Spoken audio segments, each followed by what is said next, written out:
Hi, my name is Carol Williams, and we'd like to welcome you here to CAN TV's Veterans Issues on Thursday night. I represent an organization called United States Veterans Art Program. We're here in Chicago, and our primary mission is to increase the representation of veterans in the arts community. This is a live hotline call-in show. The number that is there on your screen, 312-738-1060. One of the things that we do to perform our mission is to highlight veterans who are artists who are veterans. Generally, we have people in Chicago who we have had on the show before. We've had musicians, painters, sculptors, sound engineer. We've had any number of people who have appeared on the show, including filmmaker who is a student. We do have a website that we'd like to show you. We'd also like to encourage you to call in and talk to us if you have any comments or questions on what we're going to be talking about tonight. I'm going to show you our website and tell you a little bit about the show tonight. We have a very special guest tonight, all the way from Springfield, Illinois. Yes, Springfield is that big city downstate that has the Capitol building and other people doing things we're supposed to benefit from. Yes, that's Springfield, Illinois. His name is Mr. Thomas R. Jones. Goes by the name of TJ. We're going to introduce him in just a minute. I'm going to show you our website here, which is United States Veteran Art Program, www.usvap.org. Feel free to email us at admin@usvap.org, or you can even give us a call, 312-360-9117. You can see on our website any of the shows that we've done by going to our website and hitting the page called The Art.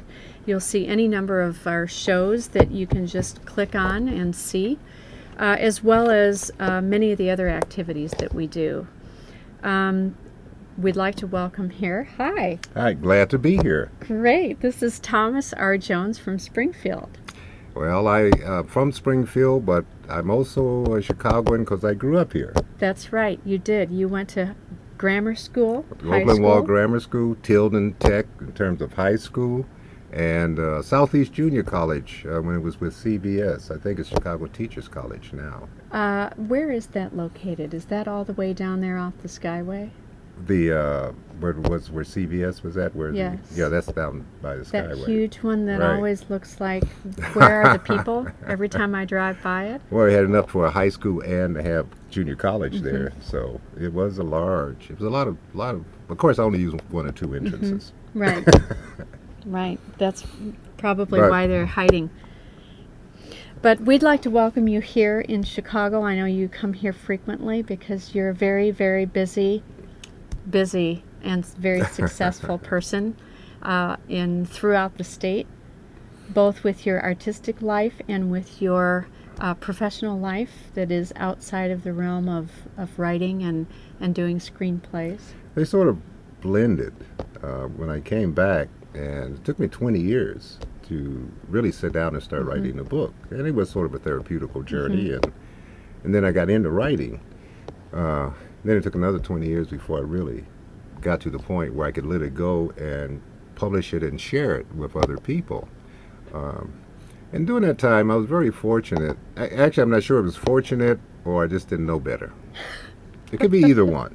Too dumb to know any better? Oh, let me tell you. Well, for example, when I came back from Vietnam, I had a choice of duty station or a school. So I said, well, what's the most difficult school to get into? And they said, radioisotope nuclear medicine. I said, that's something I always wanted to be. Wow. I never heard of it. But I noticed they didn't send them to Vietnam. Oh, And that was my criteria. right. Now, I didn't realize, and I ended up going to school at the National Naval Medical Center at Bethesda, Maryland. And I didn't realize you were supposed to be smart to get into school. I was just getting to school not to get shot no more. Right, right.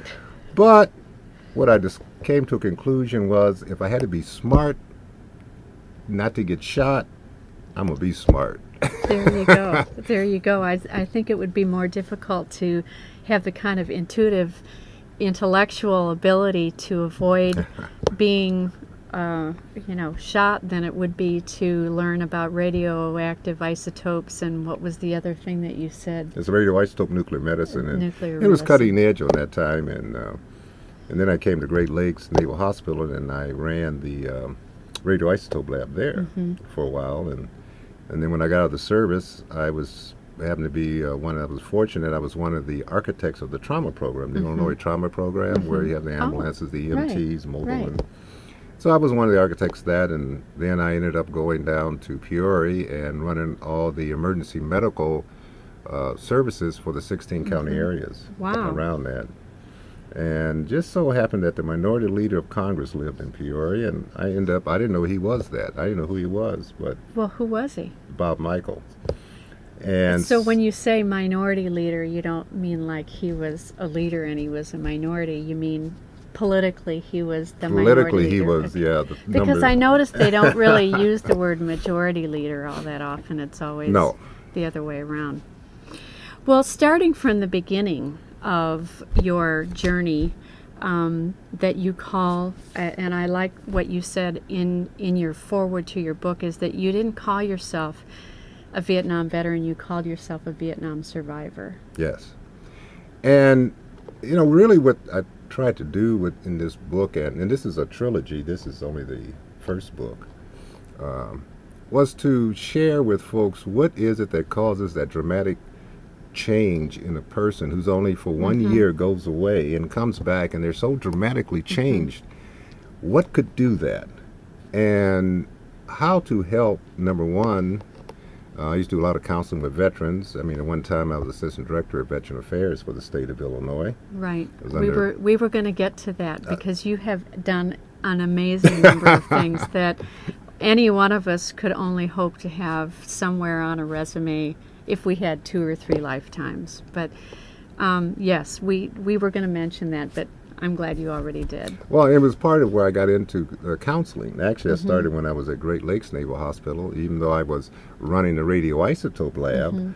But because you had that was the orthopedic hospital during the Vietnam War, so you had all these kids coming back who had been in, combat, and wounded. They were in body casts, and so I ended up, because I was a Vietnam veteran, doing a lot of counseling with them. And we should probably mention that you were actually a corpsman. You were Right. you were a corpsman in Vietnam with the Marines The battalion. 3rd Marines Right. Long Range Reconnaissance Patrol, Right. which So you actually have a medical background. medical background is where I started. Yeah, it's Right. because I was a corpsman, which is how I got into all these other things. Right. Right. And it was, and like I said, when I came to Vietnam, I just didn't want to get shot no more because I had been shot a couple of times, and I figured that was not a good way to have a long life. So, Well, we do take note of your Purple Heart medal that is on yeah. your left lapel. And for any of those of you who are watching, we'd like to make special note of that. And also, this is, again, if you're just tuning in, this is Thomas R. Jones from Springfield, from Chicago, from Springfield. Yep. Many different places. One of the places that you're actually from is Vietnam, because Right. having spent that much time there in such a formative situation, you can actually claim a little bit of nationality there. I've had the opportunity to travel around the world, a lot of different places, traveled most of the states, and the kind of things that I've been involved in. So I enjoyed being from Vietnam, though. That was one of the more enjoyable things, being from. Well, you mean leaving from? Leaving right? from, yes. Have you been back there? No, and I've had several friends who went back, with these ambassador programs that they have. And I've had several friends come back, and I had opportunity when I was assistant director of veteran affairs, is when they first started saying bring Vietnam veterans back. But I wasn't ready for that at that point in time. Now, yes, I would be looking forward to go back. But up until recently, I didn't really find a reason within myself to want to go back. And being in long-range reconnaissance, we were always in the bush, and we just all the places we weren't supposed to be half the time. But now, I've had friends that go back and they've came back, telling me about the changes and all. And of course, I had a whole different aspect of it. When they said changes, they were just talking about the concept of being at war and all, not the actual personalization of actually being involved in it. Right. And actually, I've been there twice with my husband, who is a Vietnam veteran, and one of the things that was sort of mind-blowing for me was that they don't seem to have any particular animosity towards Americans, partly by the fact that they're all young, were born after the war. That's right. Even the older people don't necessarily have this sense of animosity. You get the sense very much that they're over it, and it's just one of their many wars. The American War was one of their many wars. Right. And in many ways, we're still fighting the Vietnam War, and we always will. Well, it's kind of interesting. We didn't know that much about Vietnam before we went over. And I mean, since I've started getting the book, I did a lot of research. Vietnam is never, we didn't understand how is it that they were next to China and China could never take them over. Right.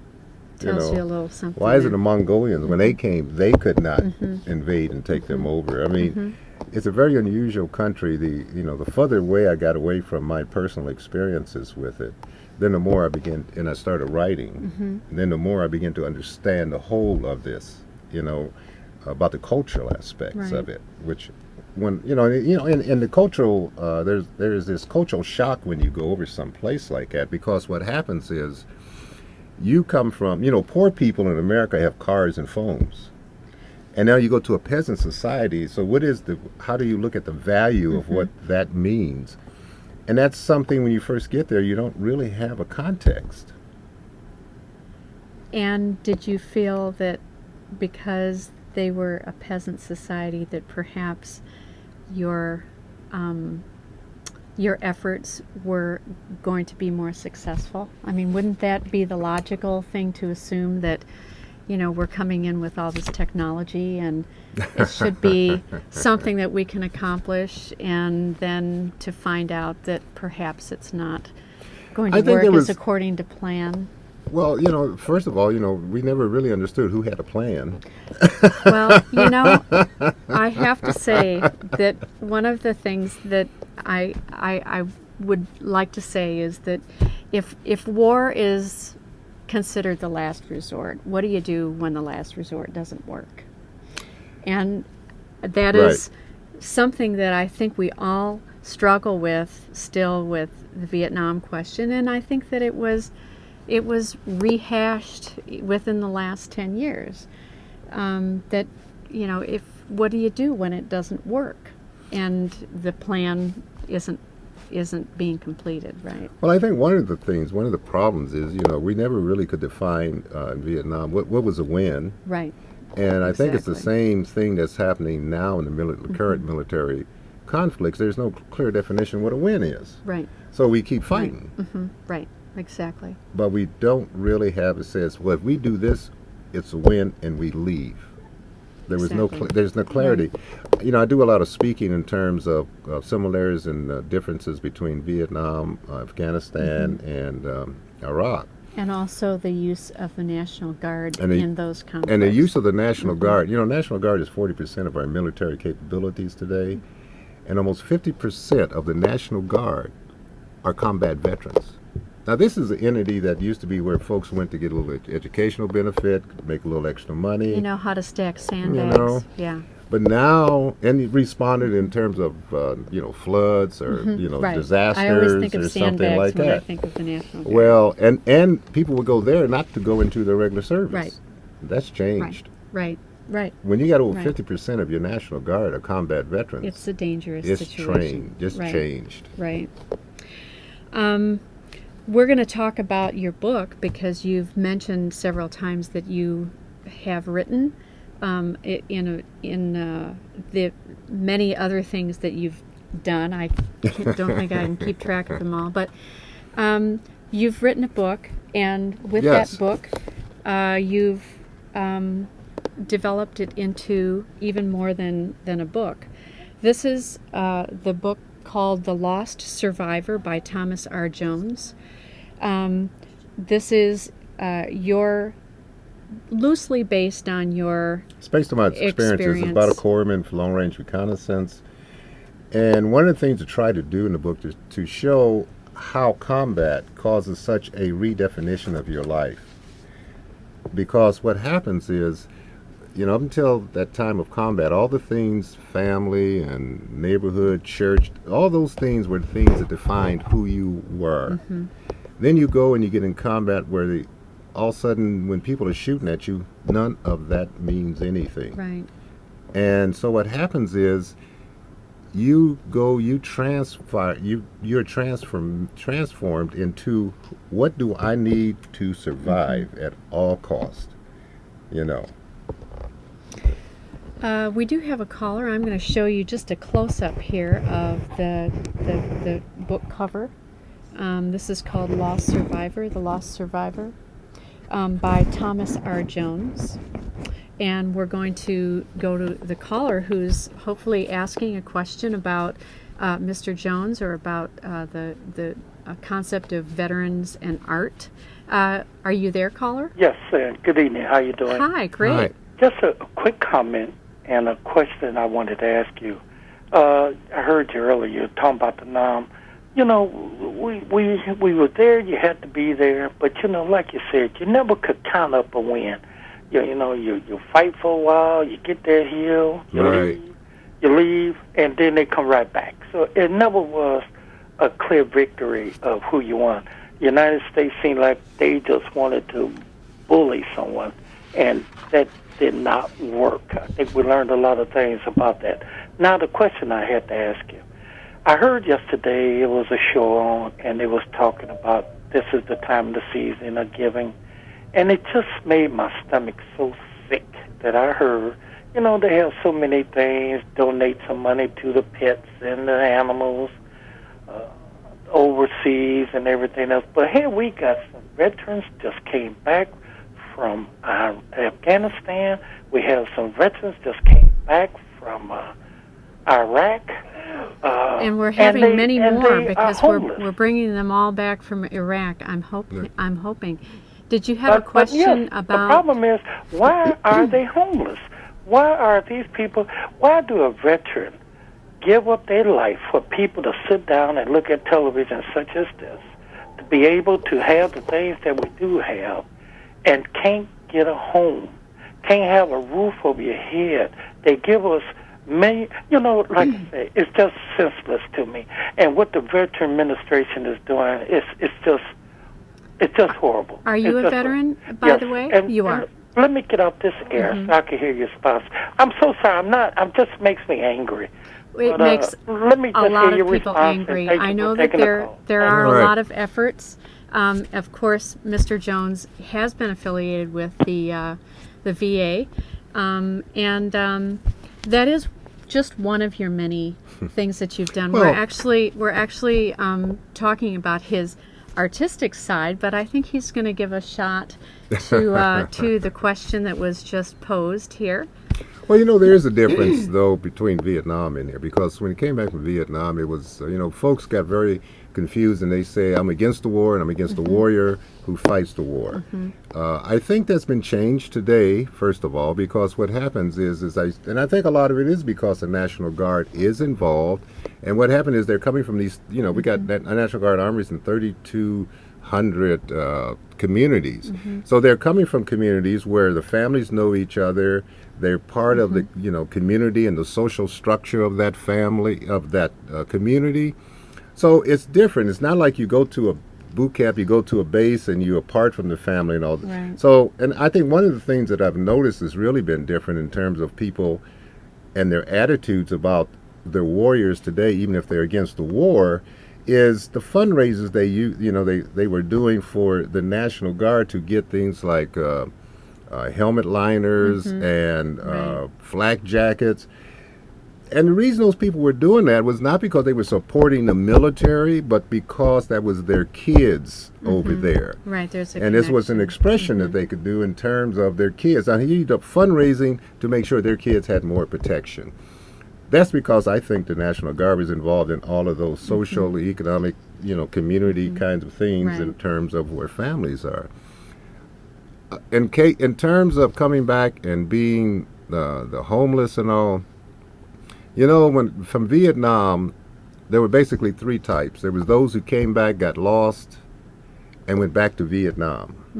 Then those who came back got lost in America, and they ended up homeless and outside because they couldn't get traction back in their lives. And then those who came home and found a way to get traction back in their lives. Does not mean they did not have problems, but they did get a traction back in their lives. And some of the things we found is some of the same skills that were your survival skills that caused you the problems of being back home were also the same kind of skills that can have you be successful. Well, I have to say that if your book includes that message, which from everything that you've said and that I've read about you, that this is the gist of your message is not necessarily, and this is Mr. Jones' book called Lost Survivor, which is available at Barnes & Nobles, because we actually have a photo of Mr. Jones with his book at Barnes & Nobles. That was one of the highlights is that I went to the bookstore. When you be a writer, you want to go and see your book in the bookstore, and I went to see the book in the bookstore, and it happened to be right there with James Jones's Thin Red Line. Thin Red Line, right. And I happen now to be on the James Jones Literary Society board, but that was one of the pictures that really, the first time I saw my book in a bookstore. That would be a phenomenal experience. And great feeling. And this is Mr. Jones actually with Jesse White. Of course, we all know who Jesse White is. Yeah, when I retired in 2010, really to make my focus on doing the play, and I was working for Secretary of State. Jesse White was boss. I was Chief Deputy Director for Budget and Fiscal Management when I retired, in terms of it. Well, we have a picture of the cast of the play version, which is actually called The Long Way Home, which is the screen version of. It's the really. And this was, one of the things that I do in terms of art, just to touch on that for a minute, in the writing, I really am finding it fascinating when I'm really looking at myself as a storyteller, and to do that I write. And one of the things I like to look at is the different platforms of expression.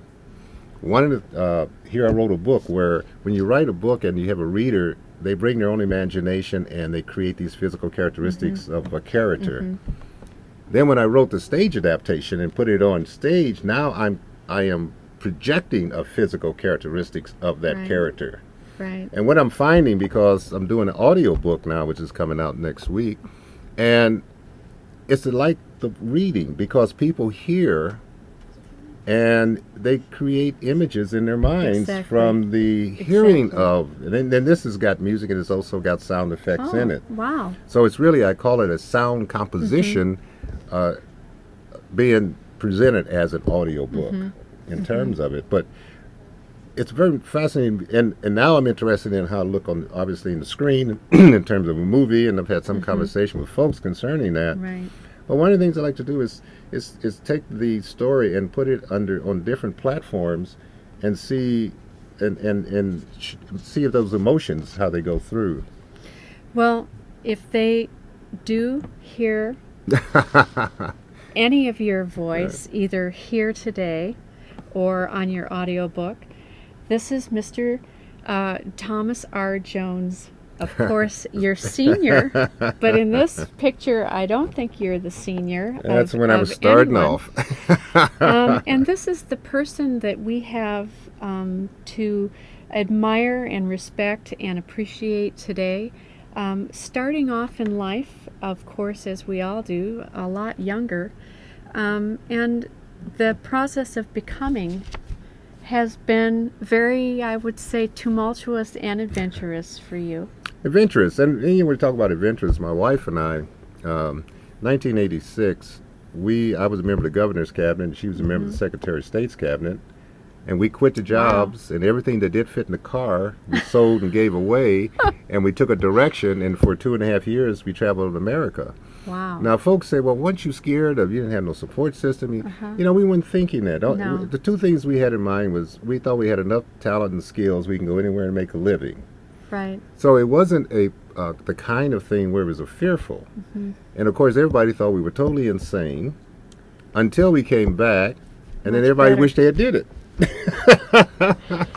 Well, I'm glad you did it so that you have things to talk about here with us today on CAN TV. This is Veterans Issues. We're here every Thursday, but the United States Veterans Art Program is here every second Thursday of the month. And we've felt very appreciative that you could come here and be with us here in Chicago from Springfield. Well, your old home is Chicago. And talk to us about your book. And again, I'd like to show you the title of the book, Lost Survivor by Thomas R. Jones. This is United States Veteran Art Program. And we will see you next month. And thank you so very much, Mr. Glad I was Jones. here. Thank you. Thank you.